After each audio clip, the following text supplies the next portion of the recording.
Welcome back to the Quantum Couch. I am your host, Dr. Ina Conboy. Today, we're exploring something deceptively simple: sound.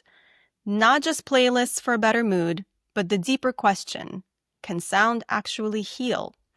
Across cultures, humans have used rhythm and resonance to soothe bodies and settle minds, from chants and gongs to lullabies and drums.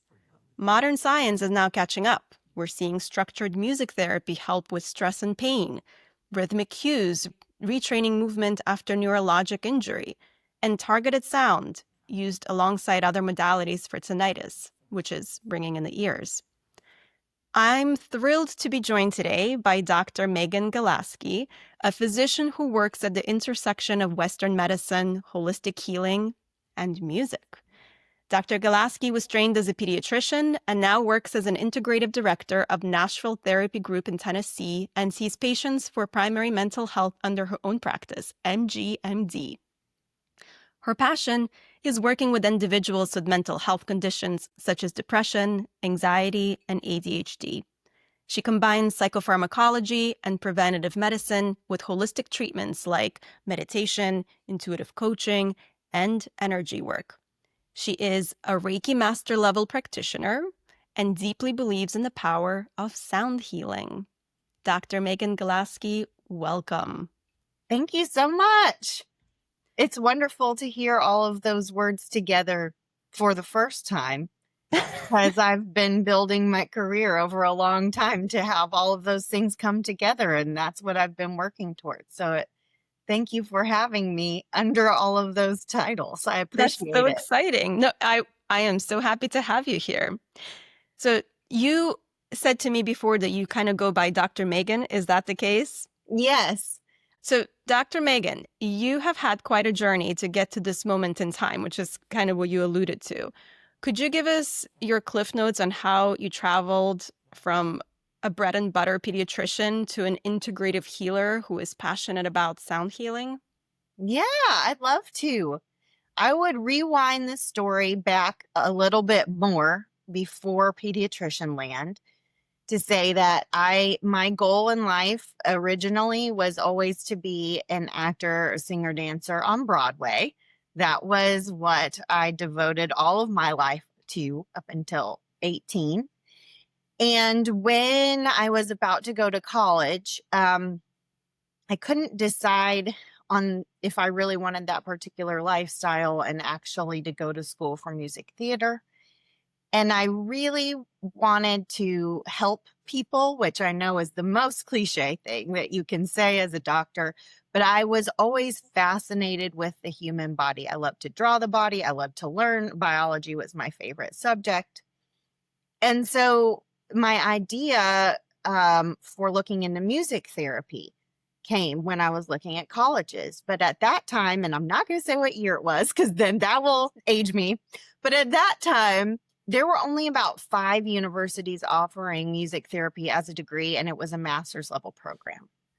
So I wasn't quite ready to commit to that when I was 18. So I felt like, okay, I'm going to go into physical therapy, and then I'm going to work for a ballet company, New York City Ballet, etc. They have their own physical therapists. So I went into undergrad starting as pre-physical therapy.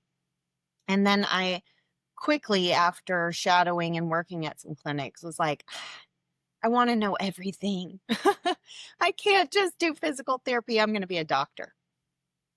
And admittedly, I went into medicine very naively. I didn't have much mentorship. I don't come from a medical family. I come from a lower middle class family that did not know much about medicine. And I had a lot of encouragers, but not a lot of people who told me what it was really like to practice medicine and even what it looked like to go through residency. But as you know, once you've committed to this path when you're 18, there's really no getting off of it if you have the drive to keep going, which I did. I had never quit anything in my life, and I was very much an overachiever, first child, daughter, straight A, neurodivergent, ADHD, undiagnosed person, as many of us were. at that time. And so I started on the path to medicine. I always still played music. I wrote and played guitar, played piano. I played French horn all through high school, and I danced through college. So music remained really integral to me. I met my husband in college, who's an audio engineer. We went to a school in Middle Tennessee State University that is very prominent in the recording and music business fields here in Nashville.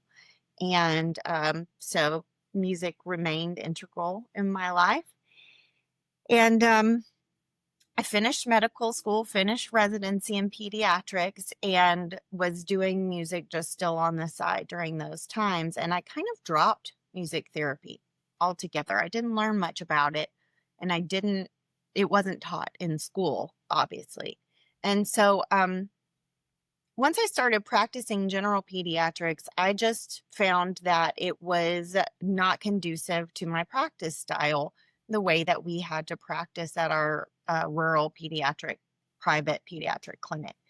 To keep our doors open, we had to see, 30 and 40 patients a day. And that was including 15-minute appointments, and some were double booked. So 7-minute appointments.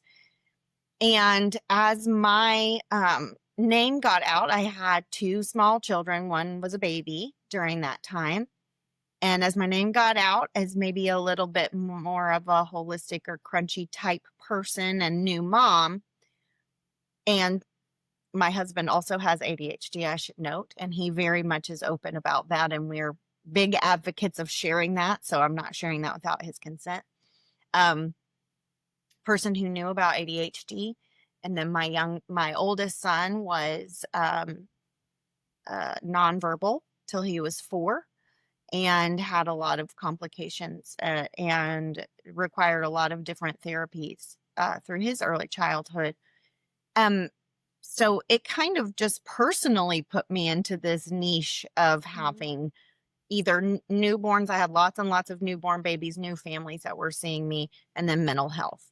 And because that was my passion, and developmental pediatrics. And so by the time I was about 4 years into practicing, I was barely seeing any sick visits. I was really very overbooked with developmental and behavioral visits that I could not, and this is not the fault of my practice. This is unfortunately, the system that we have set up in Western medicine, where it's dependent on the insurance companies and how much they pay us, which is going down and down and down per appointment. And so we're having to book more appointments to keep the doors open, pay the nurses, pay the overhead, pay the doctors. I was making less than any other medical specialty, and we were rural, so there was not child psych within like 100-mile radius. So I found myself very inadvertently practicing a lot more mental health than I was prepared for. So I did all of my continuing medical education in mental health, and I did it across the range of pharmacology to non-pharmacological therapies and treatments. Specifically, I really like ADHD and autism. And so I was burnt out. And I hate that term because it makes it seem like it was my fault. What I was in was a system that's very broken and does not, in my opinion, allow physicians to practice adequate medicine. I cannot diagnose and treat ADHD, even from a pharmacological standpoint, much less a social support. I mean, I was acting as a social worker for these families, nutritional support. I mean, the whole gamut. You cannot do that in 7 or 15-minute appointments. And so I found myself buried under the weight of that system. I was very obese. I developed hypertension, and then I developed depression to the point of, and I'm very open about this, to the point of having active suicidality. And I felt trapped. I didn't even know there was another way out. And by this time, music had become non-existent. I hadn't picked up my guitar in maybe 5 or 6 years. I was not sitting down at a piano. My life was taking care of children at work. My husband was undergoing a bout of really severe depression, taking care of him. And I could not physically and mentally bear that load anymore. I turned my notice into that practice 2 weeks before COVID hit. And then COVID hit. And I did not want to desert that practice very early on when we had no idea what it was going to do with children. So I stayed for another 9 months. And finally, even though they asked me every day, are you sure you don't want to become partner? I just said, this is just not in alignment for me. And I was given a lot of opportunities by other women physicians. And I always try to shout out Dr. Sunny Smith, who has a company called Empowering Women Physicians, who does female physician coaching. Gave me a wonderful opportunity to travel to Bora Bora for free, and realized that there were many other opportunities for women physicians outside of the traditional clinical setting. Many of them were entrepreneurs. So that put my mind to thinking, where else could I pivot? I initially pivoted into venture startup capital land, and I co-founded a startup in natural and regenerative period care. And that was a very interesting and fun and fulfilling experience. But I also found that I was still just as energetically drained as before. And also Why do you around think that is? well, that land, starting a startup company, is as trying and tedious in the hours required and the work required, especially as females within that space, which are just the vast minority, and especially trying to get funding for what we were doing, which was period care, which is just not understood. Unfortunately, most of the wealth is handled by men, and they don't even understand how often you buy tampons or how often you buy pads and what the revenue income. So it was a lot of research and education into that. And then we were also working with hemp, and the FDA was not ready to hear about hemp yet. We were not using CBD. We were just using hemp fiber that was completely stripped of CBD.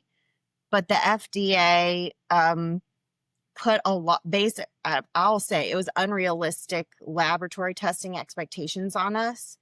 And no matter how stringent we would continue down that path, even if founded by a physician and a nurse practitioner, they were not open to where they could go with that. So we were ahead of our time there, and it was a big learning experience. And I was very grateful for that time. During that time is when I found sound healing for my personal health. So I went to a sound bath here in Nashville, which is where you lay on a yoga mat and a practitioner plays Tibetan and crystal sound bowls and other supplementary instruments to guide you into a state of deep relaxation. And that combined with also Reiki therapy. I received Reiki a few times, which is an energy healing where the hands are just hovered over the body. It's not touching. Helped me so much that I became a Reiki practitioner and then started working with sound bowls. So that all happened during that time. And then I took a 2-year sabbatical completely for my own health because I had just ignored that for a very long time. I was still unhealthy. I still had hypertension. I was still overweight. And that's the most gratitude I have for anything, was that all of these stair steps led to this moment where I got to go back and deep dive into childhood trauma, into eating disorder, into addiction, into alcoholism, all of these things that I obviously knew I wanted to treat for other people, but had ignored within myself, almost within this martyrdom mindset that I believe is expected within Western medicine right now. I believe that we expect our physicians to be martyrs for us. And in so doing, we don't take care of ourselves. And then the patients see, well, why would I listen to an obese doctor on nutrition? And so then it becomes this self-imposed negative feedback loop where there's no trust on either side anymore and everyone's miserable. So then I started integrating all of this together for myself. And I've been on. I am very pro pharmacology in the right setting and for the right times for the right people. I was definitely on a beta blocker for my heart and anxiety. And then I was able to come off of that as I modified my life because I learned about the underlying things that were keeping me in addiction, food addiction, alcohol addiction. And so once I learned that I was in control of my thoughts and my feelings, and also learned how to feel my feelings without shame, feel them through the body, the need to numb with these other things went down and down, and my healing tools came up and up. Yeah. And so I just watched my body retransform, and people were telling me, you look 20 years younger than you did a year ago. What did you do? And I tell them I learned how to feel my feelings. How did you do that? How did you learn that? Well, I think that some of the first steps were in coaching, learning that I even had control over my feelings and thoughts. That was a new thought to me. And then when I was receiving Reiki and sound healing, feeling the effects of those in my body to even drop me into my parasympathetic nervous system, which is our calm state nervous system. I didn't realize how I was living in my sympathetic nervous system pretty much all the time. So fight or flight is the sympathetic nervous system. And when you live there, your hormonal imbalances are wildly bad. I had polycystic ovarian syndrome, so PCOS, all growing up. I rarely had periods. I had difficulty I had help getting pregnant with my son. A lot of hormonal imbalances, cortisol, everything was off, not doing well. And a lot of inflammation from food triggers that aren't necessarily food allergies, but that my body does not do well with. Things like soy, which is in everything. And so it was kind of a picking apart layer by layer. Now that I'm learning how to receive these healing modalities and get me into my parasympathetic nervous system, that allows me to even separate out, be calm enough to separate out the thought from the feeling. Because a lot of times we interchange those two or mix them up. And a thought is, I'm trying to think of a good example. A thought would be, I'm really sad. Here's a good example. My brother passed away unexpectedly in November. He was 36, and we don't know cause of death or anything. He literally just died. So grief has been something I've been working a lot with this winter. So separating out in grief, the thought of, I am so sad. I will never see him again. He's gone. That's a thought. You are saying I'm sad, but you're also saying some other qualifiers after that. So taking the sentences away and just breathing and noticing how the body feels when I say that sentence. I'm sad. I'll never see him again. He's gone. What body sensations am I feeling? I'm feeling tightness in my chest. I'm feeling tightness in my face and my jaws. I'm feeling tears in my eyes. I'm feeling shaky in my hands. I'm feeling a pit in my stomach. And so then changing it to, I'm going to let myself feel those body sensations all the way. And instead of saying, I am sad because XYZ, I'm going to take it all the way back to, there is sadness. Period. So becoming the observer of the thought rather than identifying with it. And also, I really don't like saying I am sad because that's ascribing that I am a sad person. There is sadness. Then you just attune to the body. I feel this way when I'm sad, and I'm not ashamed to feel that way. There's no shame in feeling sadness. We are supposed to feel all the feelings. Happiness is not better than sadness. And so if you do that and you let yourself feel the feeling fully, the research shows us that within 5 to 15 minutes, that whole feeling will pass all the way through the body and be done. And then you can move on. Doesn't mean it's not going to come back in 5 minutes and you'll have to do the exercise again, but you're not going to be in a perpetual thought spiral and a perpetual feeling. It's going to be allowed to pass through the body.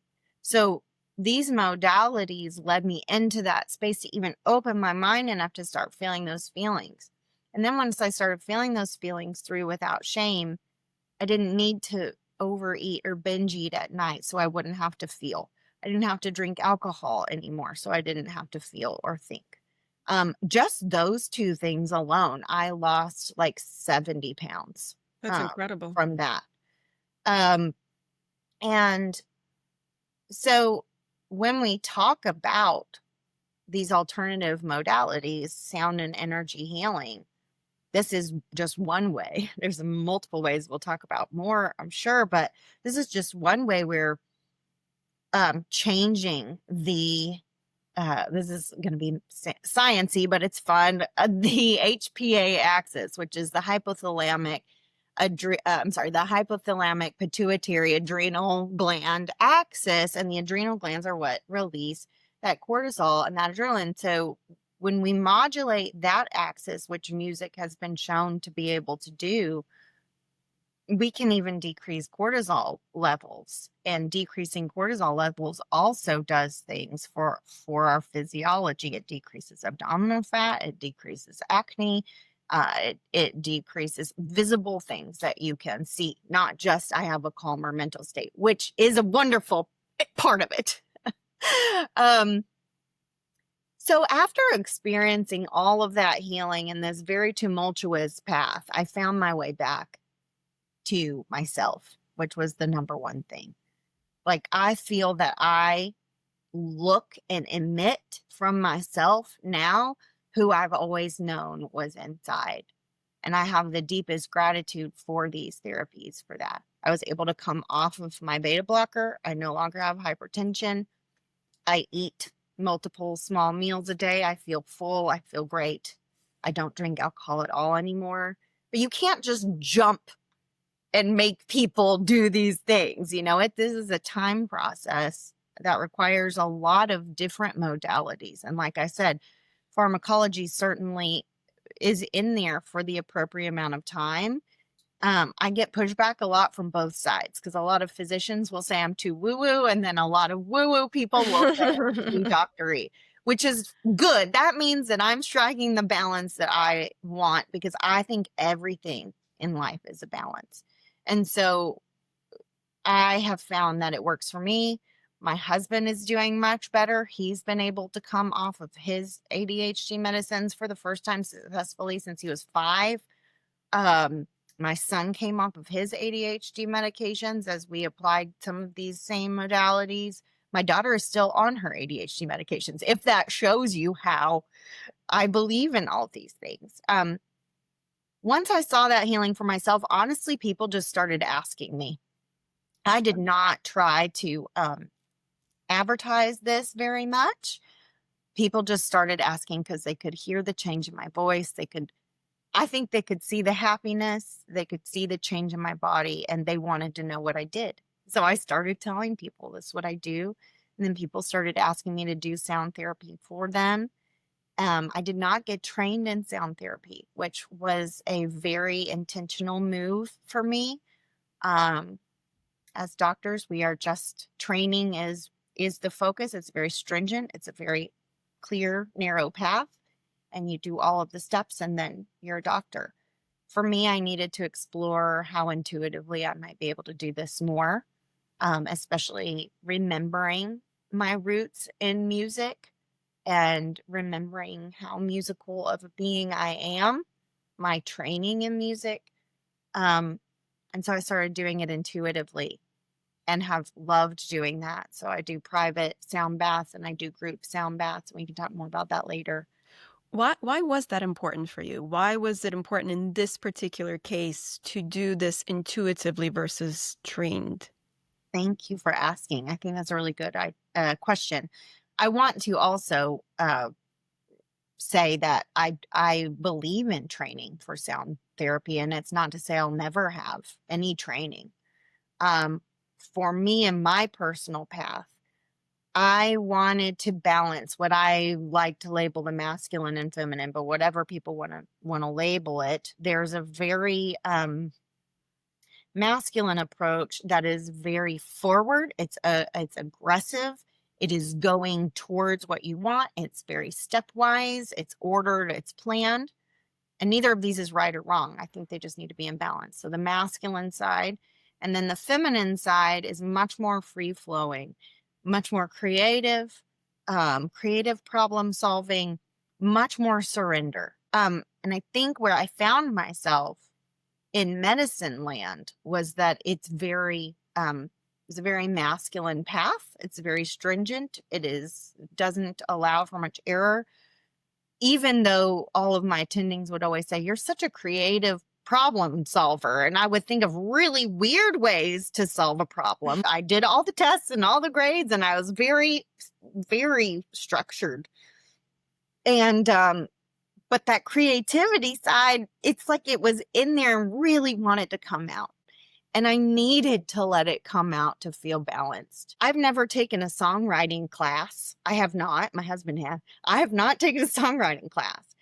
Does that disqualify me from being able to sit down and play my guitar and write a song and sing it for people and them really connect with it or be moved through it or have frisson, which is when you get goosebumps in reaction to music? No, I can do all of those things. I do all of those things, never having had a songwriting class.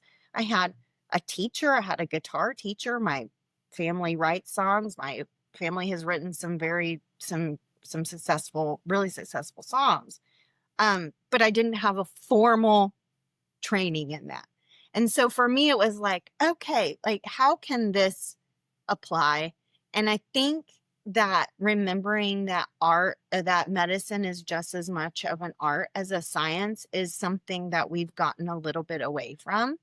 That good medicine requires curiosity, creativity, a willingness to be wrong, for your null hypothesis to be disproven, a willingness to explore something that might sound really crazy, like sound at, killing cancer cells, but a willingness to say, could it? What if? Mm-hmm. And that part is what led me to, let me try this and see what happens. And it's felt really comfortable for me thus Wait, far. but could sound kill cancer cells? Yeah, what does? Really? Yes. There is so much new research coming out in the past 10 to 15 years. So let's take this example. I, at the beginning, talked about wanting to go to school for music therapy. And that was long enough ago that it was only a master's level program and only at 5 or 6 universities. Now, music therapy is a very popular program across most state schools and private schools. It is a very well studied, very well known path. And so a lot has already changed in these past 20 years. And that's super exciting.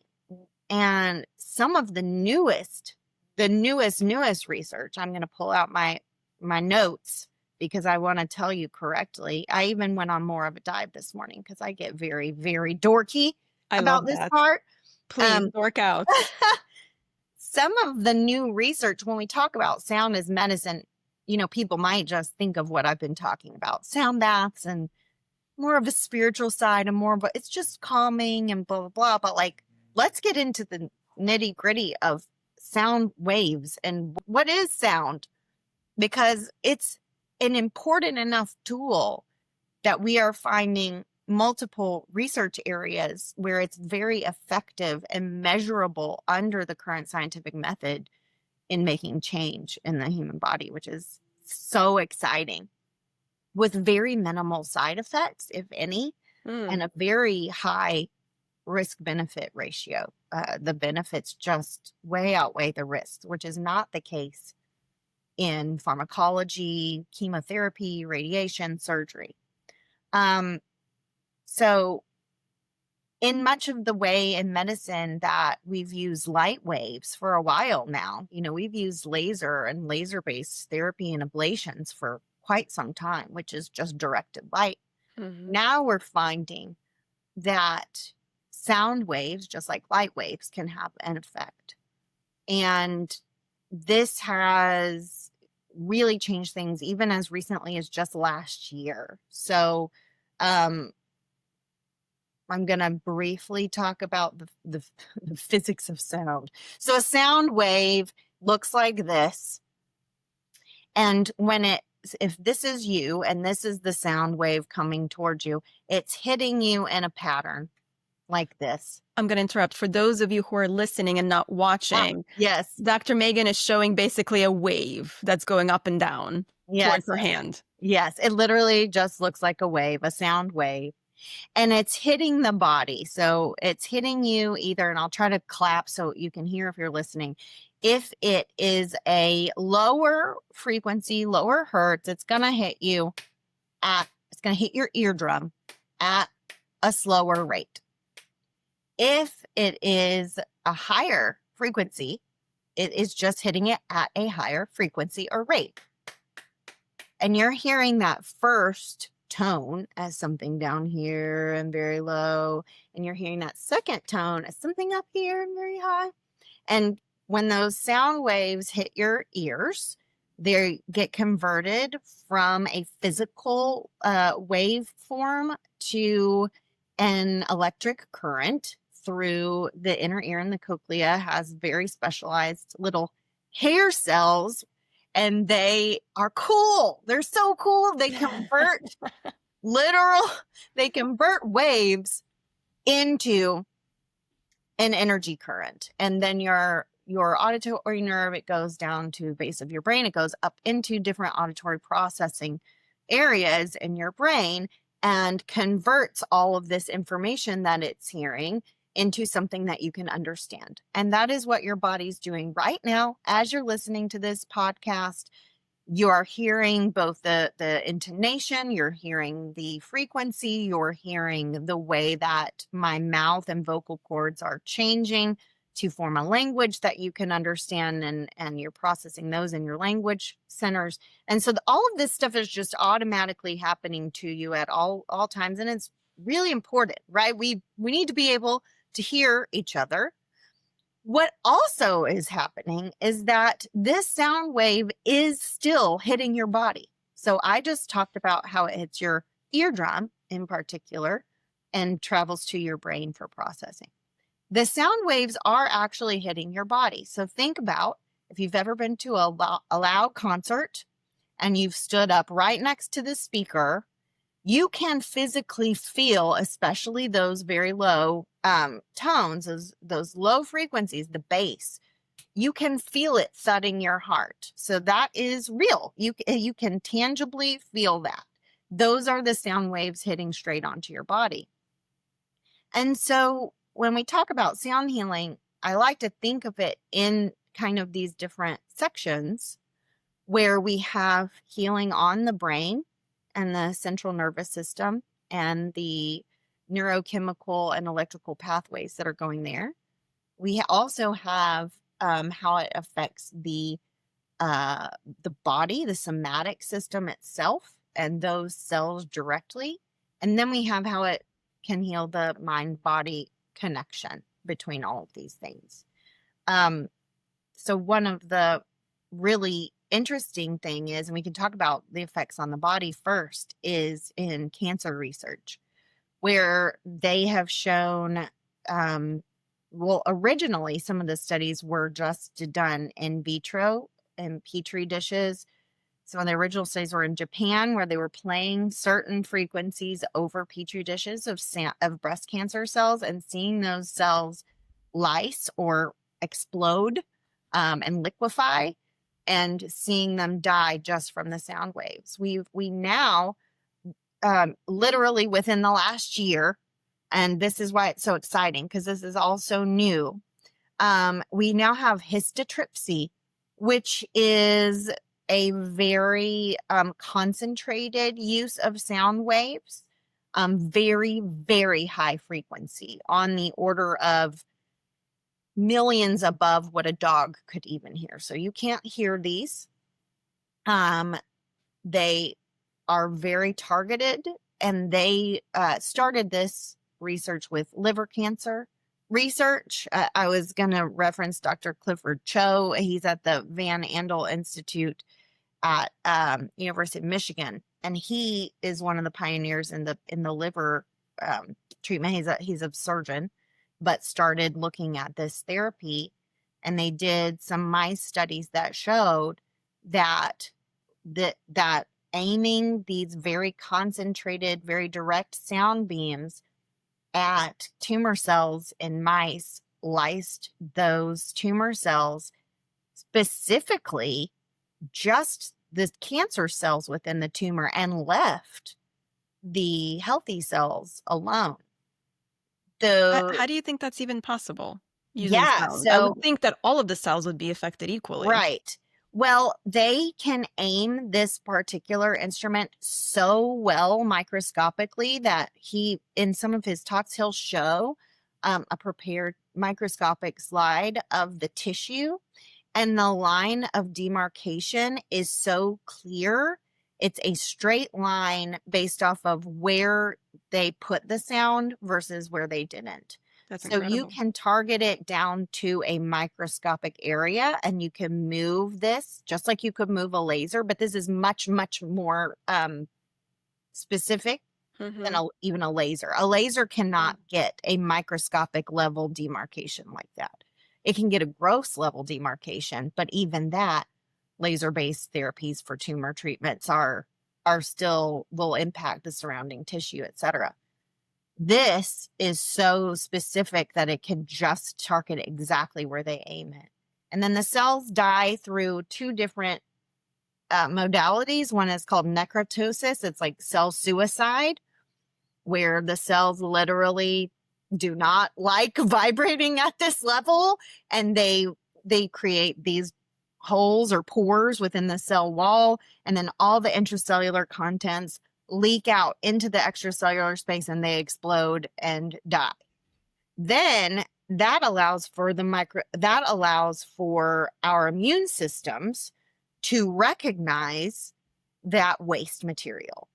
Big problem with cancer is that our immune systems don't do as good of a job at recognizing that that's not part of us, because cancer is very smart, and it will make it look like a great cell on the outside so that the immune system won't come kill it.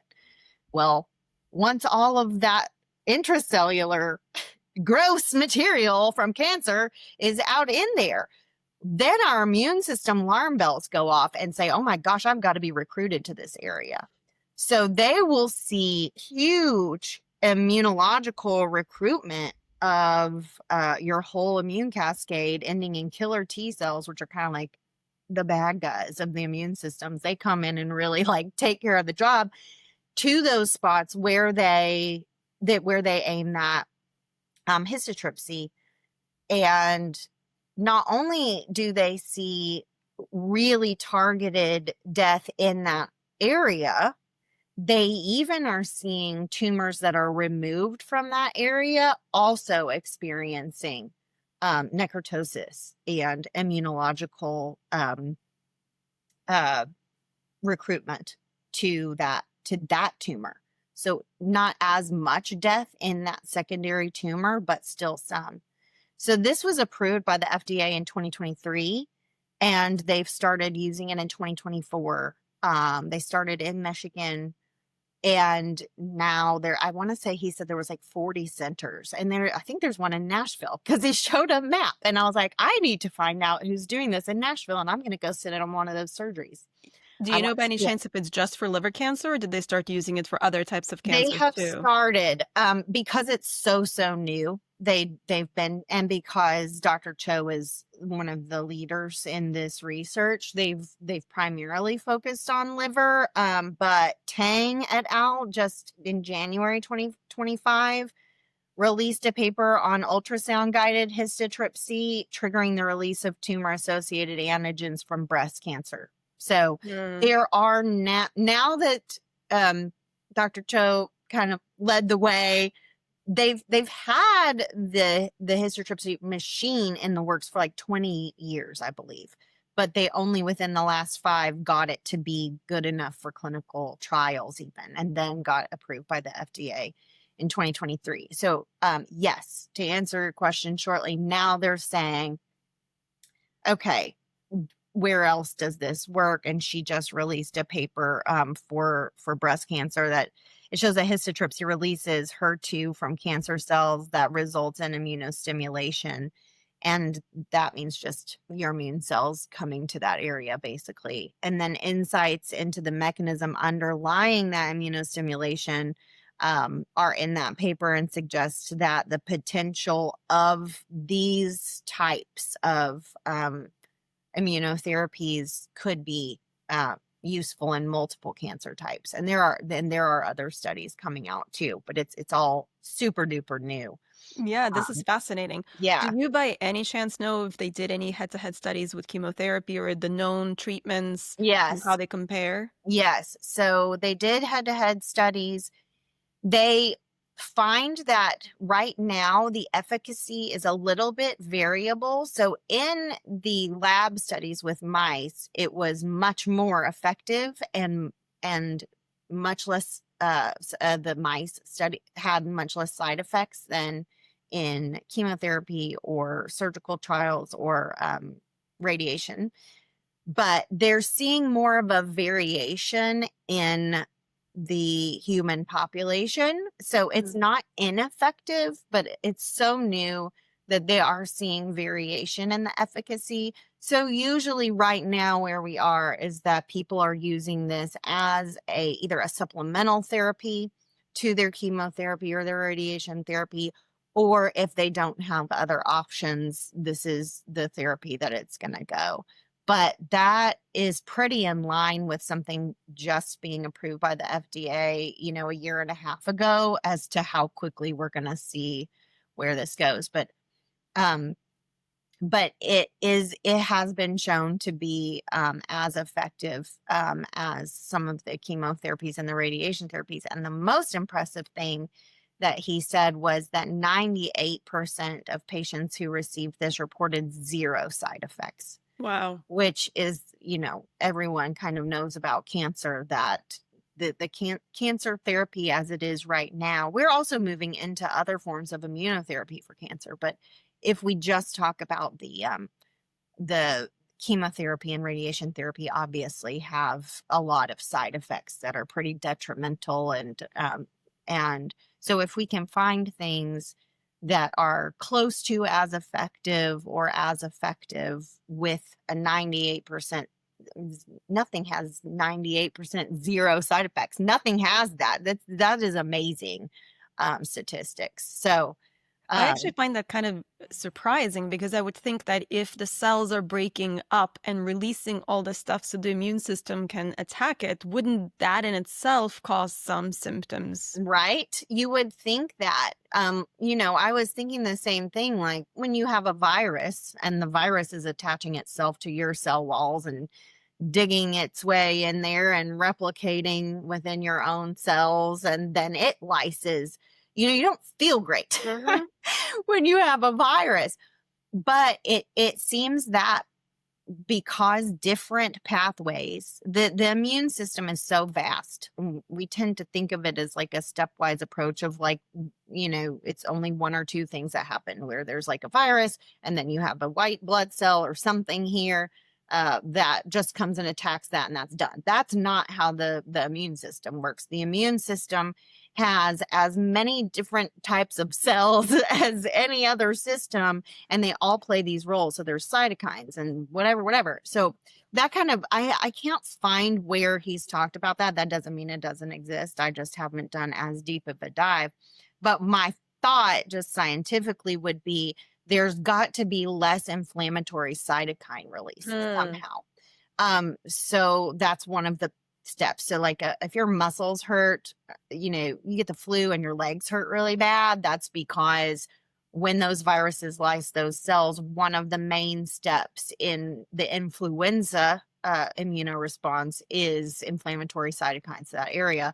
That's why an NSAID like ibuprofen feels so much better to your legs when you have flu than like Tylenol, because that modulates that specific pathway.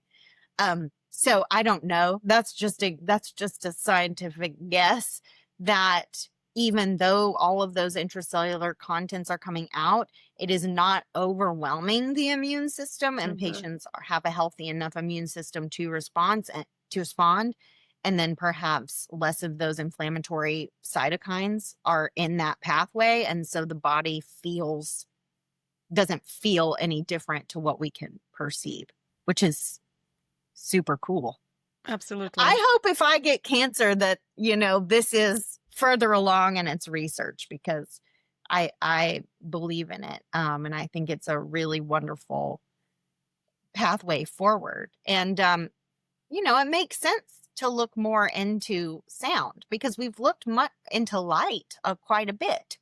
And we use laser therapy extensively.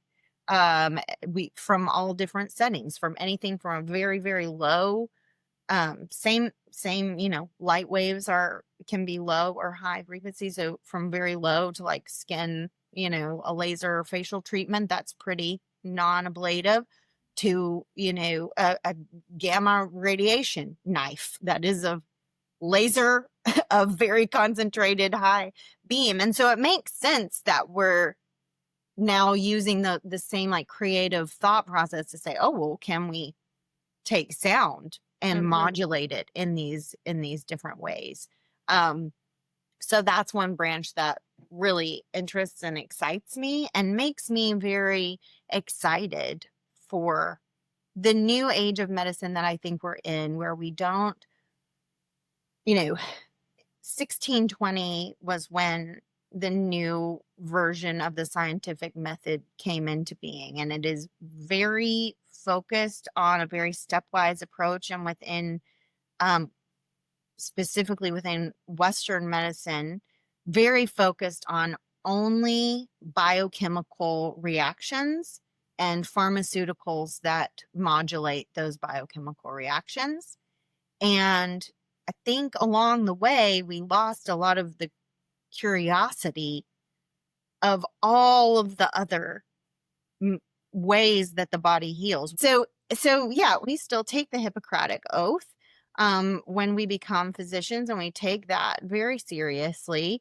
But some of the things that even Hippocrates was about are now kind of had gotten buried until really the last 10 to 15 years, when we were like, oh, let's reopen and let's re-expand and let's look at this from a biochemical feedback, from a chemistry, from quantum physics, from all of these scientific lenses, instead of just, here's how you set up a study and it must be done this way from this approach. So when I talk about 1620, I'm talking about Sir Francis Bacon. He published Novum Organum, and that outlined a new approach to scientific inquiry, often referred to as the Baconian method.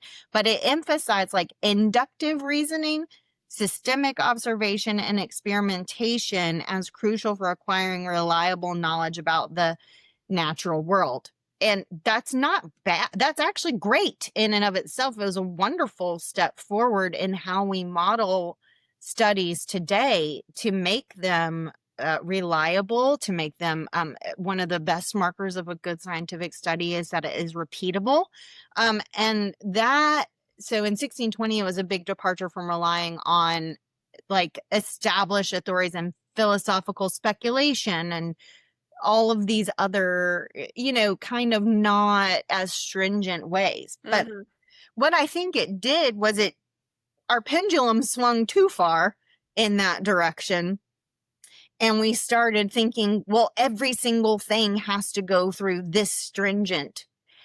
I was taught that in medical school and in residency. We have journal club every week for an hour. And in journal club, you have to read scientific and medical journal articles that are put out, and you have to critique them through a scientific and mathematical and statistical lens and make sure, and you remember this, you have to. I remember the good old days. A lot of statistics, which is not, I hate.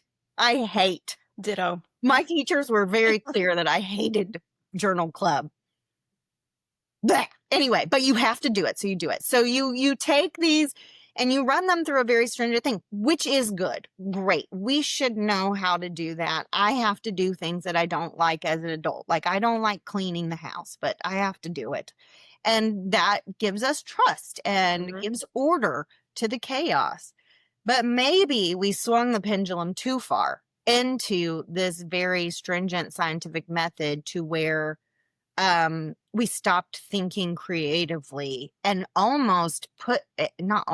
did put these previously accepted forms of healing. I mean, even down to nutrition, exercise, things that are now considered alternative that aren't really alternative, that are really just the basis of health. And we kind of said, well, if you want to make those claims, you need to run them through these same studies. In some cases, I 100% believe that is true. If you are trying to treat a liver tumor or a breast cancer tumor with sound, and you're going to say it's effective and safe, then it should be run through the same model that was developed. And that's what I just was citing to you. Those studies did. And I'm super grateful for those people. It's not my life path to be in a lab. My life path seems to be someone who can translate, who can be a bridge, and who can help us understand that, yes, let's delve scientifically into this, and let's also keep our minds open creatively to what other things might be going on energetically and physiologically when we experience even a sound bath, even humming, even speaking, even breathing. All of those things are vibration. And if we want to get into I really like getting into the quantum physics part of this because I find it fascinating. Please do. Let's just maybe take a few moments. Yeah. Doing that, please. Go quickly in this one, but I've talked a lot about like biochemical and biophysical things, and we haven't talked about energy much. And I'm not talking about woo-woo energy. I'm talking about like energy as in E equals MC squared. Energy cannot be created or destroyed. So there's some new theories in quantum physics that show that there is a theory that every material thing is made of vibration. And I will not get all into that because that's like a 2-hour talk in and of itself. But that somehow every physical thing is vibration, came from vibration. And that is a really interesting thing to think about, and thinking about how thoughts create our physical world. We've known for a long time that everything is vibrating all of the time. That is called your resonant frequency. So I have a resonant frequency. You have one. Every object sitting around us has one. Everything in nature has one. So everything is always vibrating. So if you see like a silly thing or an opera singer, it's a really high note and the wine glass breaks, that's because she is singing and matching the resonant frequency of that wine glass, and it physically vibrates the walls of the glass to where the cellular structure breaks down. Or I'm sorry, not the cellular. I wish wine glasses had cells. They're like living things. It breaks down the like the atomic structure and the molecular structure of the wine glass and explodes. So when something happens like that, so if you have two tuning forks, and I'll try to explain what I'm doing with my hands for those of you who are just listening. But if you have two tuning forks and you strike one tuning fork and they're tuned to the same hertz, the same frequency, you strike a tuning fork, it starts vibrating back and forth. You can see it if you look at a tuning fork, right? If you have a second one that is tuned to the same frequency and you strike it at a different time, at the beginning, it's going to look like this. So I'm showing my hands vibrating at different erratic times, and they kind of don't align at all. But over time, because those tuning forks are tuned to the same resonant frequency, they will start vibrating at the same time, at the same rate, and they'll align. And if you want a really good time, just like Google tuning fork resonant frequency ping pong ball, and it'll show you a really cool visual where the ping pong ball starts bouncing in the same direction at the same rate, even if it started differently. So what's happening there is two different objects are hitting their resonant frequencies, and what is created between two objects with resonant frequencies in between is called interference. And if we look at that, it's called an interference pattern, and it's its own third whole energetic entity. In sound land, you don't want a bad interference pattern, because if my husband, who is an audio engineer at the Ryman here in Nashville, if he has one microphone that's picking up a certain frequency at a certain hertz, and then he has another one that messes with that interference, I hope he doesn't listen to this, because he is going to kill me on how I explain this. I am not an audio engineer. Whew. I think he'll be proud for you trying to explain this. Okay. But if he has one that is hitting a specific hertz and then he has an interference from another one, it can be so bad that this interference pattern that's created, they can cancel each other out. And then you can't even hear that note. So like a singer could, or an instrument could be playing that note and it's just gone from the microphone. And so that's what audio engineers do. They go through and they sweep these low and high passes. They go through the whole sound system and they make sure that there's no point where this interference pattern is going to cause dissonance, feedback. When you hear feedback, that's part of what's going on, or noise cancellation. And so that's when we like hear it. But we're also talking about in physical space. If we're vibrating at our resonant frequencies, there is still that interference pattern between us. And that's really neat to think about. So how is vibration in our personal resonant frequency affecting us internally? How is it affecting us interpersonally? How is that interference pattern looking interpersonally? What is that creating? And is that actually affecting our physical 3D world? Which if I said that stuff like 20 years ago, people would call me crazy. I think I did. I think when I was a little kid, I would say stuff like this and people would be like, no. And now it's really cool because some new research is showing that that is a possibility. And so even those things on an energetic level, how is it changing? How is it changing our perceived world? How is it changing our internal world? How is it changing our understanding of the universe? And that's going to be really cool as more research is done on that. So how is that then impacting you right now? Like you obviously, as you said, you're a huge dork when it comes to these things, which I absolutely love. You have a great depth of knowledge about a lot of this. How are you utilizing this in your healing practice? You are a healer in so many different ways. So what do you do to spread the music, the sound throughout the world? Thank you. I was looking at my notes to see if there were any other like studies I wanted to talk about, and there are, and that's a really good segue into this, which is one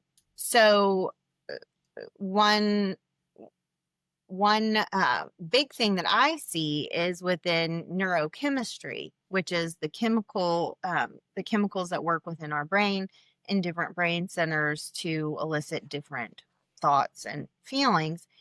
And, depression and anxiety, and specifically depression, has a lot of dopamine and serotonin imbalances. And so that's why we have SSRIs, selective serotonin reuptake inhibitors, et cetera, that are widely used as pharmacological treatments for those things. But we're finding in a lot, I mean, too many to even mention here, because this is kind of one of the most promising areas of research and has a lot going behind it now.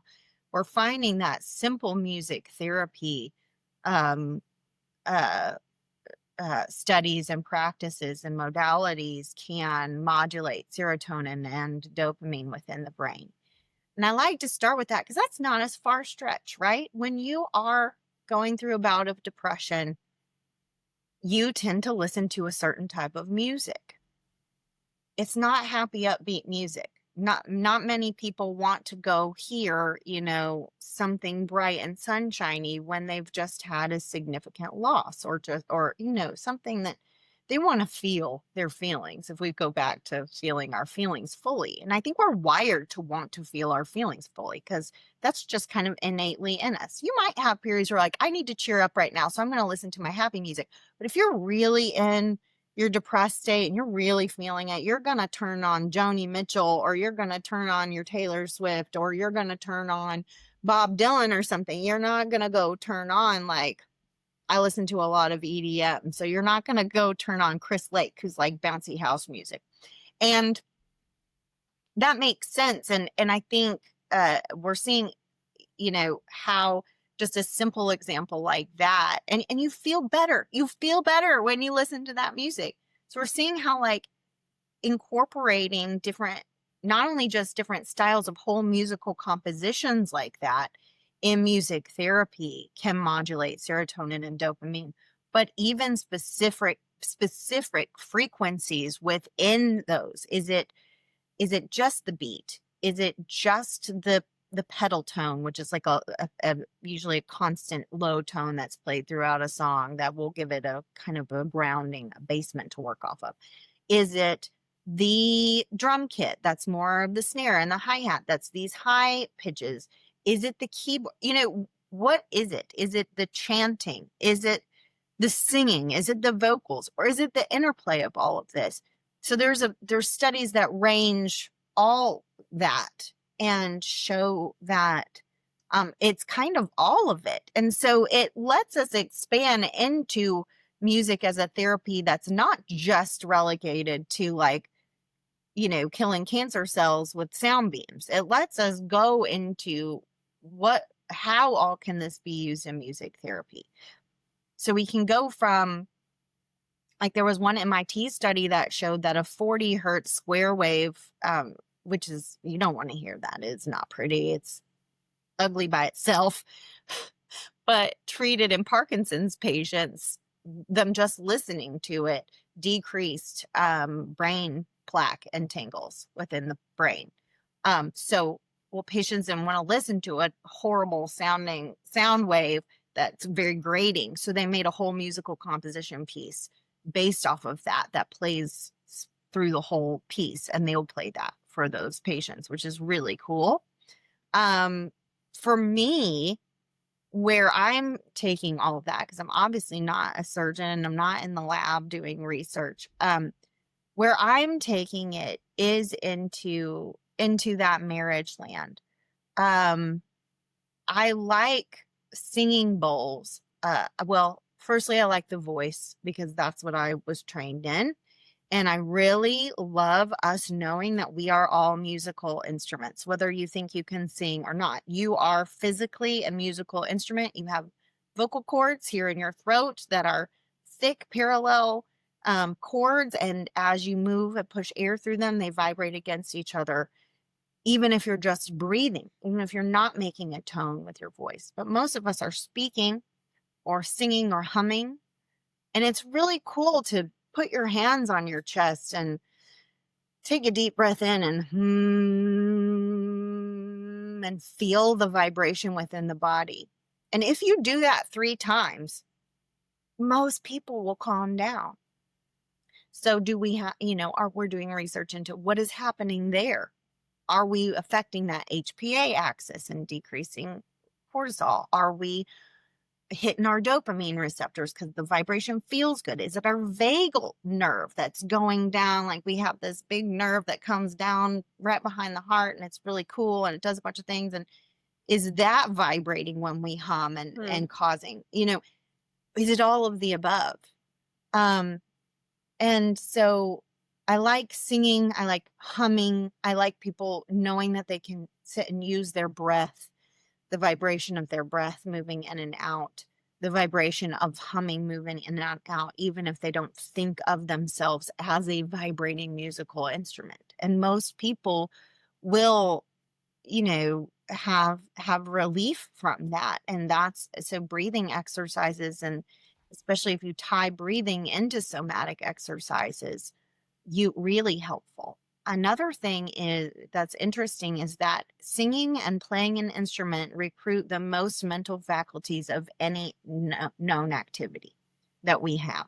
So I won't list all the areas in the brain that light up in the MRI machine when we are singing or playing an instrument, but it's more than any other activity because it requires so many things to be happening at one time. And it's not just in the central nervous system, it's in the peripheral nervous system as well. So you're having to control your diaphragm if you're singing, and your lung expansion and your abdominal wall support. If you're playing a musical instrument, you're having to engage, your fine motor skills, etc. And so they're finding use in depression patients there. They're finding in Alzheimer's patients. They're finding in autism patients ways of communicating that maybe were not something that was available to them before, because it can marry these different areas that are interplaying within the mind. And that's really exciting. I think just anecdotally for me, what I see, and this is basic things, that if I invite people into a time to have a sound bath or to have Reiki healing, but we'll focus on the sound bath here. Most of the time, we don't give ourselves any time to rest or relax through the day. That's just how our society is. And so I think many more people are functioning in that sympathetic nervous system all the time, just like I was. And it's not acceptable to rest because that means you failed. I had to get over that thought a lot when I quit my practice and when I took a 2-year sabbatical. And people said it to me to my face. And I had to remember, like, people say all the time, you can't like put your own mask on, your oxygen mask on before you put it on your neighbors when the plane's going down. But like, you don't actually do it. We have to care for ourselves first. We have to. It's not selfish to do that. How are we going to have the energy reserve or the mental capacity or faculty to like help other people if we don't care for ourselves first? So caring for yourself matters. And so even scheduling a sound bath that seems like superfluous, or like, why am I spending so much money on a sound bath when I should be spending so much money on a pill?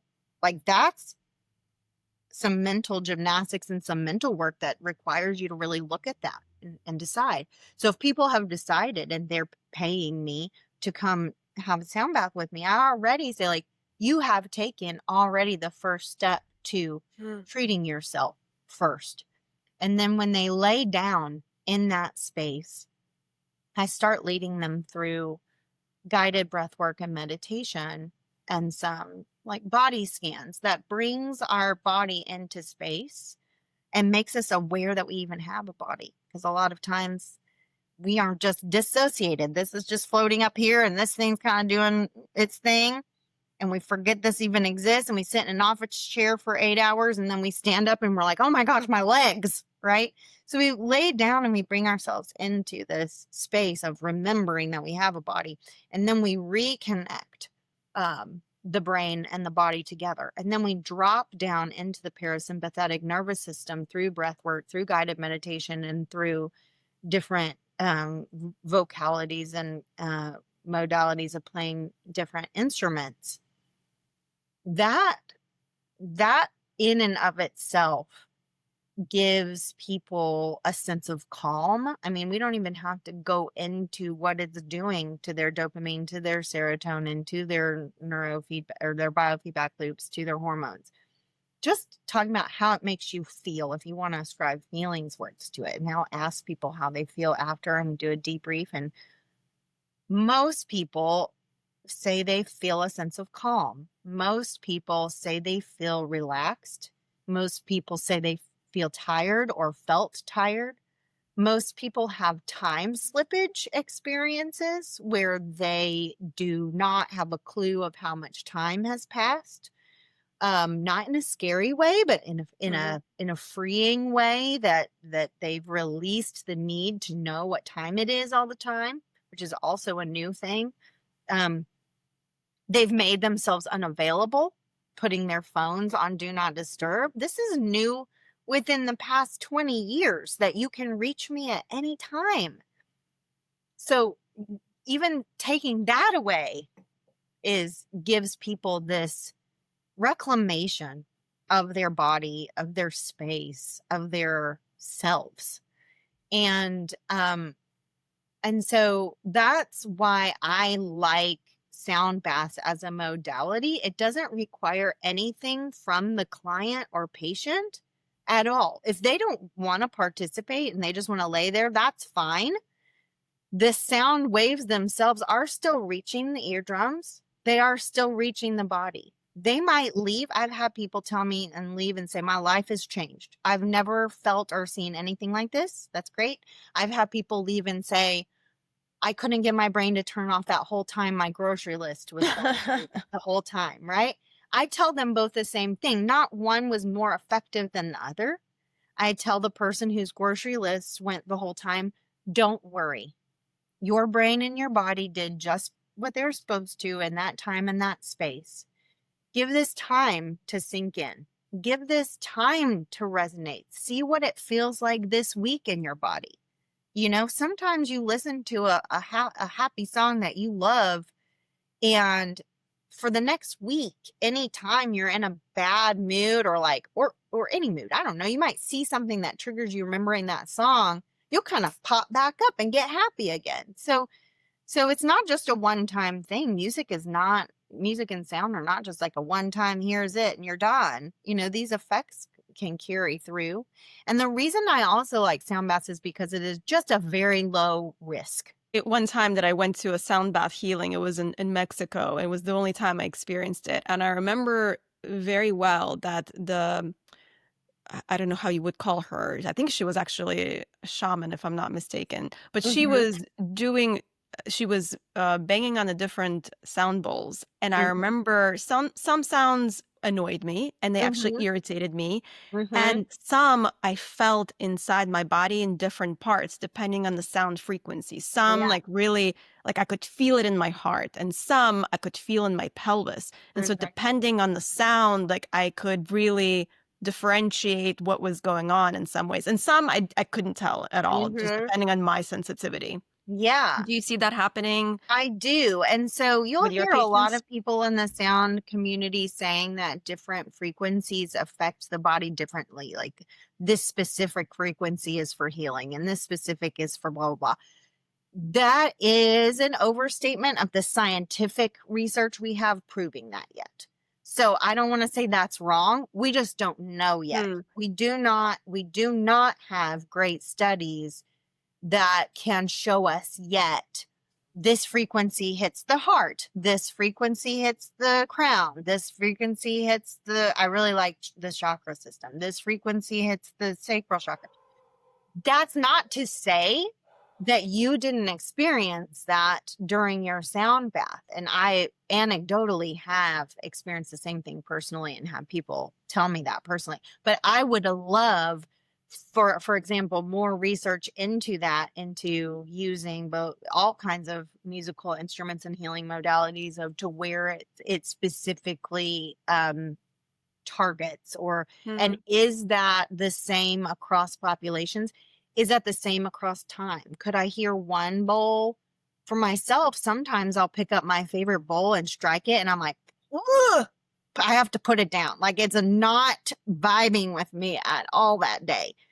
And then the next day I'll pick it up and I'm like, oh, this feels so good in my chest, So can it change for us over time?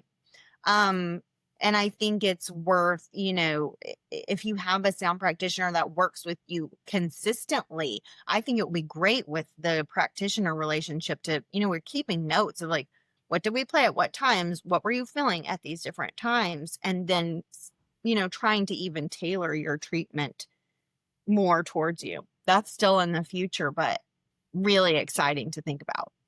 Speaking of sound bowls, I believe that you brought a friend with you to this Yes, recording with you. Is I that promise true? you. Yes, I would love to let you all hear. I think sometimes when people are like, "What is that?" So there are two different types of sound singing bowls. One is crystal, and the most common crystal uses quartz, and those are clear. And sometimes they're combined with other minerals to make them very pretty colors, and also many more thousands of dollars. So I don't have those fancy ones yet. But those are really beautiful. And then there's Tibetan singing bowls, which are a metal alloy. And these that I have are hand hammered bowls. That I have a friend in Nepal who brings bowls back and sells them, and he always picks out bowls that he thinks I will like, and he knows me very well. So this is one that he brought me, and this one was hand forged under a full moon. And I really love lunar cycles and tracking tracking lives through lunar cycles. And so this one's very special. You can tell. I'll actually show you two to start with. This is a smaller bowl, and so they're different sizes. And so they're going to resonate at different frequencies. And the larger the bowl, the lower the note you're going to hear. And so we'll play the low bowl first. And then we'll see, like, I would be interested if you want to tell me where you feel this bowl. I don't know where you're going to feel this one, but it would be really cool to know if you feel this one in a specific part of the body.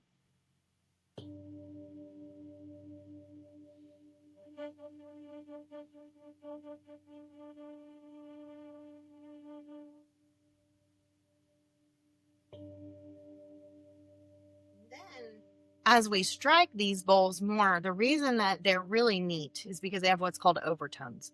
So you have the base note that this bowl resonates at, but because of the shape of the bowl, it plays notes above that core note. And so that's why it sounds like you're hearing a bunch of different notes from this all at one time. And then as the frequency of the sound waves goes away, you'll hear that some of those overtones disappear. And then you get back to kind of the bass note. And then if you strike it again, you're re-entering all of those overtones. And then if you strike again right on top of it, you'll hear them build and build. Hmm.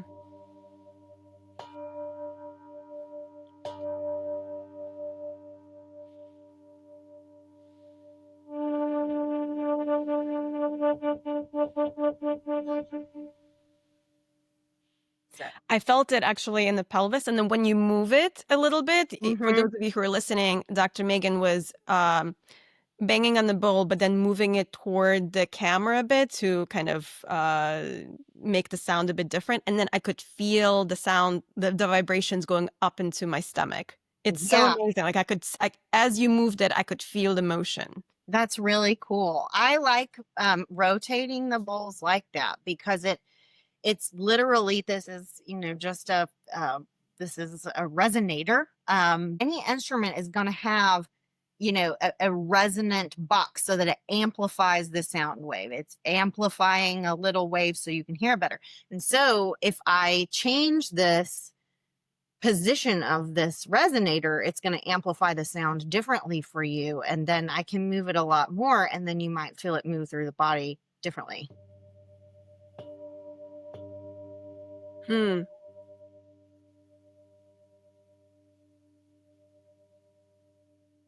Yeah, now I can actually feel it more like going up into my chest.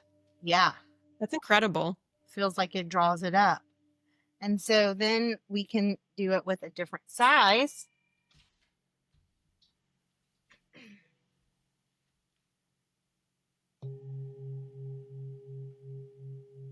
You hear how that tone is different.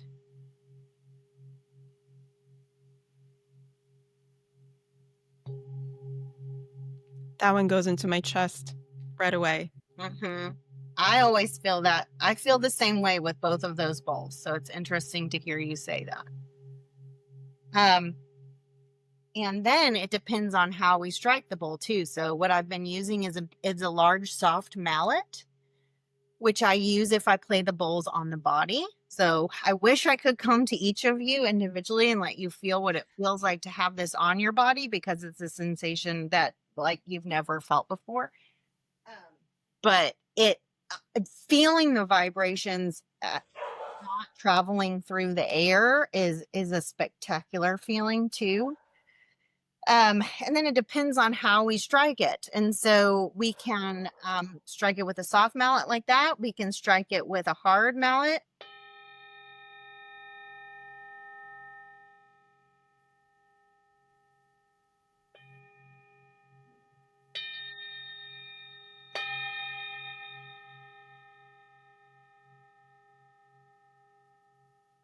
And so each of those changes the vibration and the way that we're feeling it. And then I have one little one. We'll see where you feel this one. This was the first singing bowl I ever got.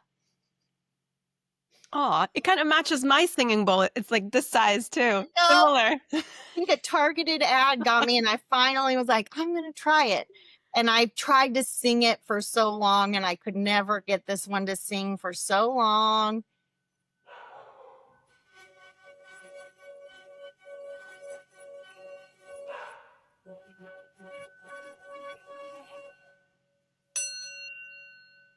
And That's then my once throat. I I feel it in got my it. throat. Yeah. This one is much higher, like up here. So, Dr. Megan, we are coming close to an end, and this has yeah. been just absolutely amazing. You are like encyclopedia of knowledge, and you're also obviously incredibly experienced. All of your journeys have brought you to this point where even though maybe you're not getting training, it sounds like you've had a lot of life training that have brought you here. So I'm wondering if you are ready at this point for a lightning round of questions Yeah. that you have no idea about. Some of them are related to you, and some of it are related to everything we've talked about. Great. So, question number 1: Tiesto or Avicii? Oh, man. That's like way not what I thought you were going to. How am I supposed to choose? That's like old school. Oh, Tiesto. Oh, Just good one. because it's like my old school heart. Like I can't stray from that. I know, I gave you a tough one. That is a really tough one. I started off with a tough one. Okay. All right. Most healing sound in nature? For me, waves. Crashing waves is my home, and that is a lovely pink noise. If you didn't know, that's pink noise. I didn't know that till my husband taught me, and I like pink noise better than white noise. I did not know that either. If sound could taste like something, what's your flavor? Lately, purple. All right. One piece of advice for someone wanting to use sound for self-healing. I think my piece of advice is to remain curious and open. That, like I said, that the risks to listening to sound are so low. I'm not saying it's not without any inherent risk. Nothing is without risk, that literally. But the risk of you exploring sound healing in the ways we're discussing here are much less than that you're about to get in your car and drive home from work. So knowing that, come to it with an open mind and an open heart, that we don't understand everything scientifically yet, but that doesn't mean that it's not true. I call that magic.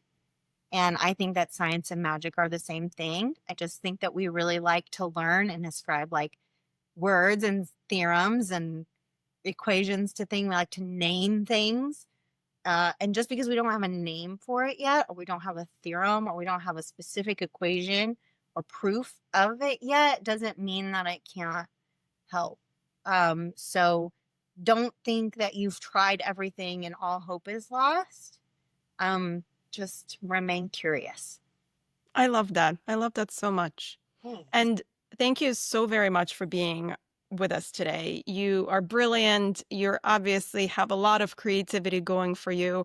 I just wish you all the best on your journey. I'm really excited to see where your journey will take you.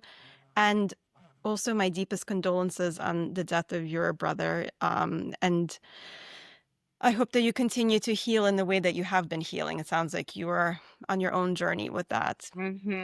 Yeah. We Well, thank you really so much. appreciate you. That's really kind. And thank you for having me. I love what you're doing. I think you are approaching these questions with an open mind.